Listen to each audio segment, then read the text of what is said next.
Hello friends, you are most welcome to English मस्ती विद Sahu sir class. प्यारे दोस्तों, आज की क्लास में हम लोग वॉइस का अध्ययन करेंगे और उम्मीद करते हैं कि आपको ये वीडियो बहुत पसंद आएगी। अगर आप इस चैनल पर नए हैं तो कृपया वीडियो को लाइक करें, शेयर करें और चैनल को सब्सक्राइब करें। आइए बिना समय गंवाए हुए हम वीडियो स्टार्ट करते हैं। दोस्तों, अगर हम कोई परीक्षा देते हैं, हाई स्कूल की है या इंटर की है या किसी भी प्रतियोगी परीक्षा की तैयारी करते हैं, तो वहाँ पर इस तरह के वाक्य अक्सर देखने को मिल जाते हैं जो कहीं ना कहीं से इम्पोर्टेंट होते हैं और आपकी परीक्षा के लिए बहुत ही उपयोगी होते हैं। दोस्तों, आइए बिना समय गंवाए हुए हम वॉइस बनाते हैं, वॉइस का बनाने का अभ्यास करते हैं, इससे संबंधित रूल्स का प्रयोग करते हैं। दोस्तों, आप लोगों ने थंबनेल देखा कि मात्र 2 नियम से एक्टिव से पैसिव वॉइस में बदलना कितना आसान होता है, और आइए देखते हैं। दोस्तों, जब हम एक्टिव से पैसिव वॉइस बनाते हैं तो हमारे पास 2 कॉन्सेप्ट होते हैं। एक सब्जेक्ट अर्थात सब्जेक्ट का, और वर्ब का और ऑब्जेक्ट का अर्थात सब्जेक्ट, वर्ब और ऑब्जेक्ट। ये 3 पॉइंट होते हैं जो जिनके आधार पर हम एक्टिव से पैसिव वॉइस में बदलने की क्रिया करते हैं। तो दोस्तों, सबसे पहले समझते क्या है कि एक्टिव वॉइस और पैसिव वॉइस होता क्या है। तो दोस्तों, एक्टिव वॉइस वह वाक्य होता है जिसमें कर्ता की प्रधानता होती है, अर्थात जिस वाक्य में कार्य करने वाला कोई दिया होता है तो उसे एक्टिव वॉइस कहते हैं। और जिस वाक्य में कर्म की प्रधानता होती है वो वाक्य पैसिव वॉइस का होता है। एक्टिव वॉइस का वाक्य जैसे वह बाजार में सब्जी बेच रहा है, तो सब्जी कौन बेच रहा है? वह बेच रहा है। और वह बाजार में सब्जी बेच रहा है, वह बाजार में सब्जी बेच रहा है, ये वाक्य एक्टिव वॉइस का है। और अगर इसी तरह से वाक्य आ जाए सब्जी बाजार में बिक रही है, अर्थात इसमें बेचने वाले का नाम नहीं दिया है, तो ये वाक्य पैसिव वॉइस का हो जाता है। तो दोस्तों, इसमें देखते हैं सब्जेक्ट, वर्ब और ऑब्जेक्ट। जब भी आप एक्टिव से पैसिव वॉइस में बदलें तो इस बिंदु को याद रखें कि वाक्य में सब्जेक्ट क्या है, वर्ब क्या है और ऑब्जेक्ट क्या है। तो चलिए सब्जेक्ट का पीवी वाला सिस्टम हम देखते हैं, अर्थात सब्जेक्ट में क्या पैसिव वॉइस बनता है। और सब्जेक्ट को देखिए क्या करते हैं। एक्टिव वॉइस में अगर सब्जेक्ट के स्थान पर आई है तो हमें वहां पर बाई मी कर देना होता है। अगर वी दिया है तो बाई एस कर देते हैं, यू दिया है तो बाई यू कर देते हैं, दे दिया है तो बाई देम कर देते हैं, शी ही दिया है तो बाई हिम करते हैं, शी दिया है तो बाई हर करते हैं, इट दिया है तो बाई इट करते हैं। अगर दे दिया है, अगर द बॉय दिया है तो द बाय द बॉय करते हैं। अगर किसी स्त्री का नाम या जैसे गीता दिया है तो बाय गीता कर देंगे, हु दिया है तो बाय हुम कर देंगे। इस तरह से सब्जेक्ट के स्ट्रक्चर को कवर करते हैं। तो यहाँ पर आपका ये एक पॉइंट क्लियर होता है। इस पॉइंट को आपको याद रखना है कि अर्थात यहाँ पे सब्जेक्ट है तो इसको निश्चित रूप से, जैसे आई है तो बाय मी कर देना है, वी है तो बाय यस कर देना है, यू है तो बाय यू कर देना है, दे है तो बाय देम कर देना है, ही है तो बाय हिम करना है, शी है तो बाय हर करना है, इट है तो बाय इट करना है, द बॉय है तो by the boy, Geeta by Geeta, who by who. ये कॉन्सेप्ट आपको समझ में आया होगा। अर्थात ये सब्जेक्ट का पीवी वाला सिस्टम इस तरह से याद रख सकते हैं। अब इसके बाद बात करते हैं वर्ब की। अर्थात हम जैसे सब्जेक्ट को ऑब्जेक्ट के स्थान पे, ऑब्जेक्ट को सब्जेक्ट के स्थान पे लिखते हैं, तो ये प्रक्रिया आप इससे समझ सकते हैं। बसता क्या है? क्रिया।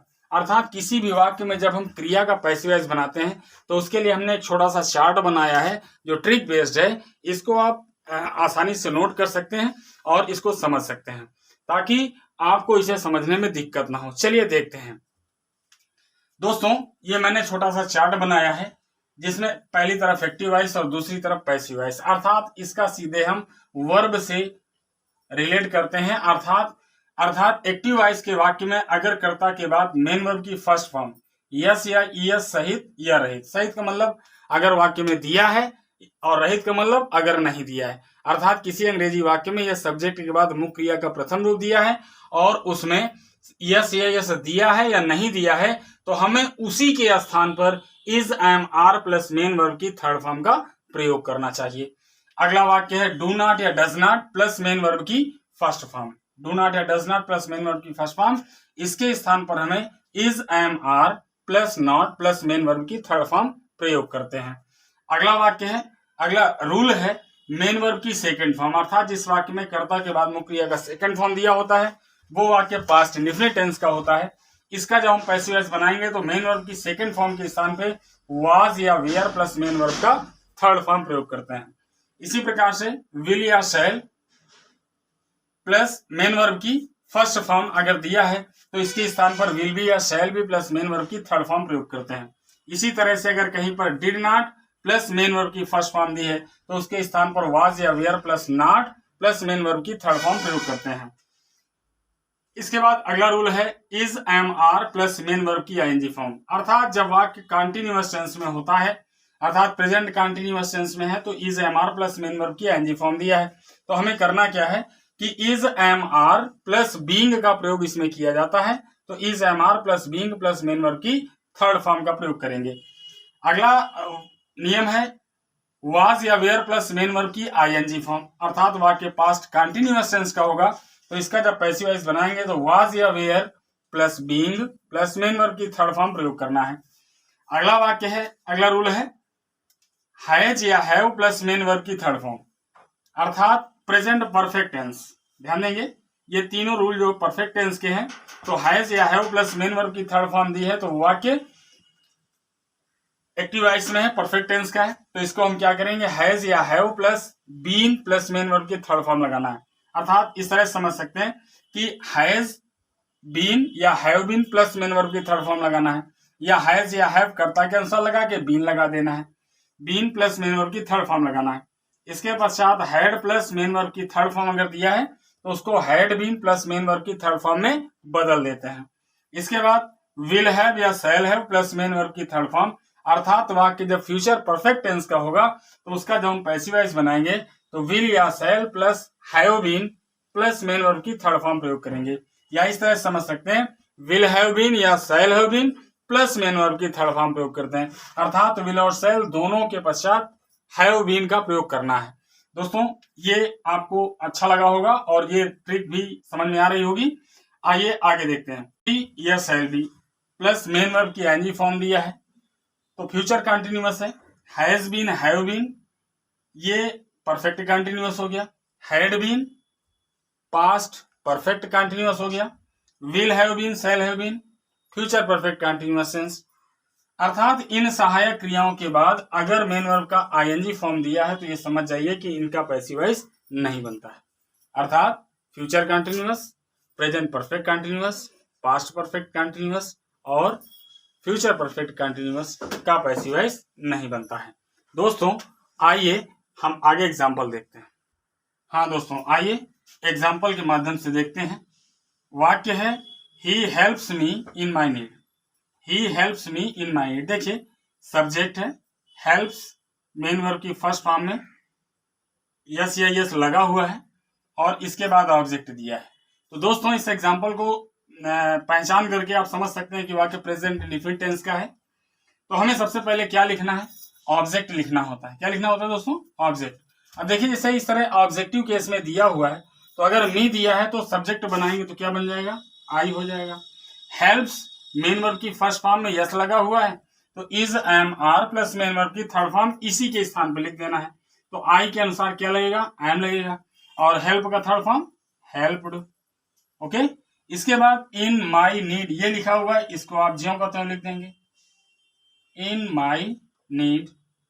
और इधर देखिए सब्जेक्ट आपका ही है तो इधर क्या हो जाएगा, बाई हिम हो जाएगा, अर्थात ही दिया है तो बाई हिम कर देना है। अगला एग्जांपल देखते हैं। दे रोट अ बुक, ये वाक्य लिखा हुआ है दे रोट अ बुक, अर्थात देखेंगे ये आपका सब्जेक्ट है, ये क्रिया है और इसके बाद जो दिया होता है वो क्या होता है, ऑब्जेक्ट होता है। तो पैसिव वॉइस में हमें क्या करना है, ऑब्जेक्ट को पहले लिखना है तो अ बुक हो जाएगा। अब इसके बाद इस क्रिया को गौर से देखेंगे कि क्रिया कौन से रूप में है, सेकंड फॉर्म में राइट रोट रिटन होता है, तो ये पास्ट इंडेफिनिट टेंस का हो जाता है जब सेकंड फॉर्म कर्ता के बाद दी होती है। तो देखिए मेन वर्ब की सेकंड फॉर्म दी हो तो वाज या वेयर प्लस मेन वर्ब की थर्ड फॉर्म ही लगाते हैं, तो ऐसे वाक्य को वाज या वेयर लगा देंगे तो बुक के अनुसार वाज लग जाएगा और राइट का थर्ड फॉर्म क्या हो जाएगा, रिटन। और दे अगर यहाँ सब्जेक्ट है तो ये देखिए दे को बदलेंगे तो क्या हो जाएगा, बाई देम हो जाएगा। आइए दोस्तों अगला एग्जांपल देखते हैं। They have prepared my breakfast just now. अर्थात हैव के बाद मेन वर्ब की थर्ड फॉर्म दिया है। तो अभी आपने स्लाइड में देखा था कि हैज या हैव प्लस मेन वर्ब की थर्ड फॉर्म दी होती है तो उसको हैज बीन या have been plus main verb की थर्ड फॉर्म में कन्वर्ट करते हैं। तो मेन वर्ब जो दी है इसके तत्काल बाद देखेंगे माई ब्रेकफास्ट दिया हुआ है, ये ऑब्जेक्ट है तो क्या हो जाएगा, माई ब्रेकफास्ट एक वचन है तो माई ब्रेकफास्ट सिंगुलर नंबर है तो क्या लगा देंगे, हैज। और हैज या have plus third form, has been या have been plus third form लगा देंगे तो हो जाएगा has been prepared just now by them. दोस्तों ये आपको एग्जांपल समझ में आ रहा होगा। अगला एग्जांपल देखते हैं। जैसे लिखा हुआ है she was helping them on the way। दोस्तों subject, helping verb, main verb plus object. हमें पहचान याद रखना है कि वाज या वेयर प्लस मेन वर्ब की एनजी फॉर्म दिया है तो पास्ट कंटिन्यूअस का हो जाएगा। देम को सब्जेक्ट बनाएंगे तो हो जाएगा दे के साथ वाज या वर में वर लगेगा और इसके बाद जिसमें आईएनजी रूप दिया है यहां पर आपको बीइंग लगाना है। इसके बाद हेल्प का थर्ड फॉर्म हेल्प्ड और ऑन द वे और सी का क्या हो जाएगा दोस्तों, सी का बाई हर हो जाता है तो आपको भी बाई हर कर देना है।